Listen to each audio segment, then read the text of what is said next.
Voluntarily service কিন্তু সবাই দিতে পারে, সেখানে কিন্তু আটকাবার কোনো জায়গা নেই কারো। সেখানে কি করে আপনাদের চলবে?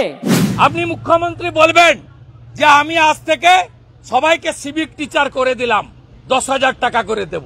শুনেছি আপনি নাকি আইন টাইন জানেন, অনেক নাকি পড়াশোনা করেছেন আইন নিয়ে।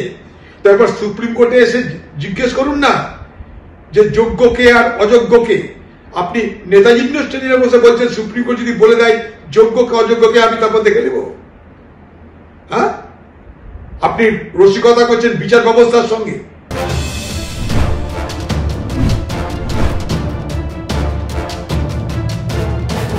এসএসসি দুর্নীতি মামলায় সুপ্রিম কোর্টের রায়ে তোলপাড় রাজ্য। চাকরি বাতিল প্রায় 26,000।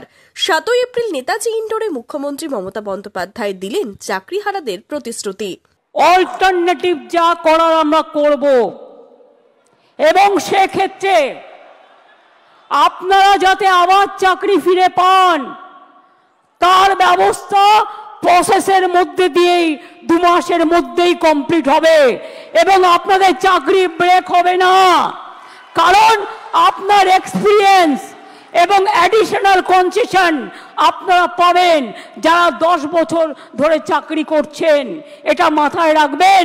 সুপ্রিম কোর্ট কেসটা নিয়ে ক্ল্যারিফাই করে বলুন কারা যোগ্য কারা যোগ্য নয়। যোগ্যদের চাকরি যাতে যোগ্যরা ফিরে পায় মর্যাদার সাথে, সম্মানের সাথে, আমরা প্রথমে ক্ল্যারিটি চাইব।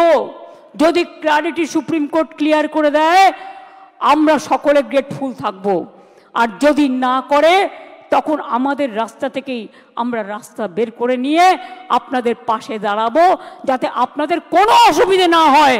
2 মাস সাফার করলে 20 বছর সাফার করতে হবে না, আর ওই 2 মাসও পুষিয়ে দেবো। এটা মনে রাখবেন। আমার জীবনে কথা মানে কথা। যাদের অযোগ্য বলা হচ্ছে তাদের বিরুদ্ধে কি কি এভিডেন্স আছে আমি দেখব। সত্যিই যদি এভিডেন্স প্রমাণিত হয় তারা অযোগ্য, তখন আমার কিছু হয়তো করার থাকবে না ওই ডিপার্টমেন্টে, কিন্তু সেটা নিয়ে আমরা আলোচনা করব পরে। এই নিয়ে এবার মুখ্যমন্ত্রীকে একযোগে আক্রমণ বিরোধীদের। তোপ দাগলেন বিরোধী দলনেতা শুভেন্দু অধিকারী। 26,000-এর চাকরি যাওয়ার সিচুয়েশনের জন্য যদি একমাত্র কেউ দায়ী থাকেন তার নাম হলো মমতা ব্যানার্জি।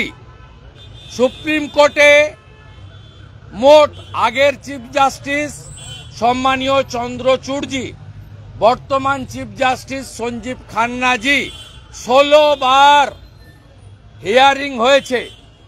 সব স্টেক হোল্ডারকে বলার সুযোগ দিয়েছেন। তিনি কোটি কোটি টাকা খরচ করে লয়ার দিয়ে তিনি অযোগ্যদের বাঁচানোর জন্য যোগ্যদের বলি দেওয়ার ব্যবস্থা করেছেন। 16 বারেও একবারেও যোগ্য অযোগ্য তালিকা প্লেস করেনি। আপনি বলছেন আমি যোগ্যদের পাস দিয়েছি, যোগ্যরাই ভিতরে গেছে। আমি মুখ্যমন্ত্রীকে বিরোধী দলনেতা হিসেবে আপনার কথার ভিত্তিতে আমি আপনাকে অনুরোধ করি, দাবি করি, আপনি যে রিভিশন পিটিশন করছেন, আজকে এসএসসি করেছে, আপনি সুপ্রিম কোর্টে যোগ্য তালিকাটা ফেলে দেন, তাহলে বাকি অযোগ্য দুধ আর জল আলাদা হয়ে যাবে।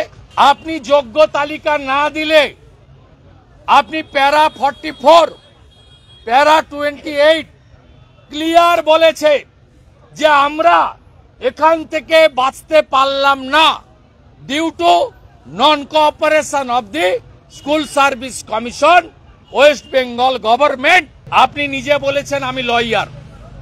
আমি দাবি করব, অনুরোধ করব সুপ্রিম কোর্টে যোগ্যদের হয়ে আপনি প্লি করুন।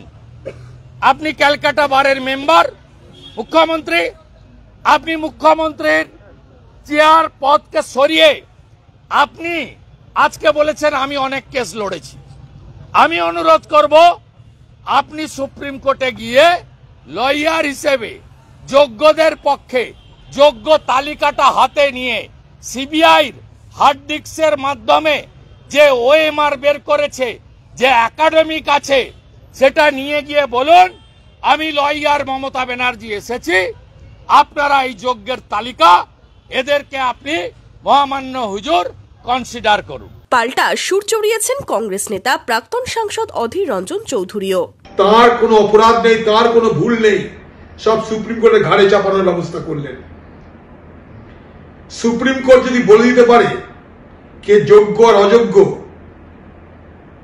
তাহলে কোর্টে জানা উচিত আপনার। সুপ্রিম কোর্ট আপনাকে জানাবে? আপনি কি সুপ্রিম কোর্টের মাথা?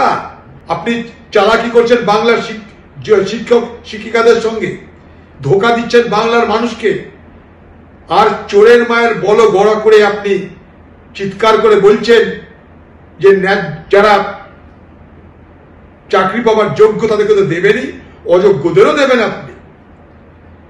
আবার পাশাপাশি উপদেশ দিচ্ছেন, কেউ তো বলেনি চাকরি কারি বরখাস্ত হয়েছে, তা আপনি এটা বলছেন না কেন আপনার চাকরি করুন, যা বেতন পেতেন সেই বেতন দেব, এ কথাটা মুখ দিয়ে বার হলো না কেন আপনার? হ্যাঁ, আপনি এটা বলতে পারতেন না যে আপনারা চিন্তা করেন না, যোগ্য অযোগ্য পরে দেখা যাবে, যারা যারা যেখানে যেখানে চাকরি করছে সব চাকরি করুন, মাসে মাসে বেতন যেমন আপনার দেওয়া হচ্ছিল তেমন তেমন দেওয়া হবে, এ কথাটা কেন বলতে পারলেন না? সুপ্রিম কোর্টের রায়ে চাকরি হারিয়েছেন প্রায় 26,000 শিক্ষক শিক্ষাকর্মী। একদিকে দিশেহারা চাকরিহারারা, অন্যদিকে তুঙ্গে বঙ্গ রাজনীতি। কি হবে ভবিষ্যতে? এটাই এখন সবচেয়ে বড় প্রশ্ন। Bureau report, imagine community media.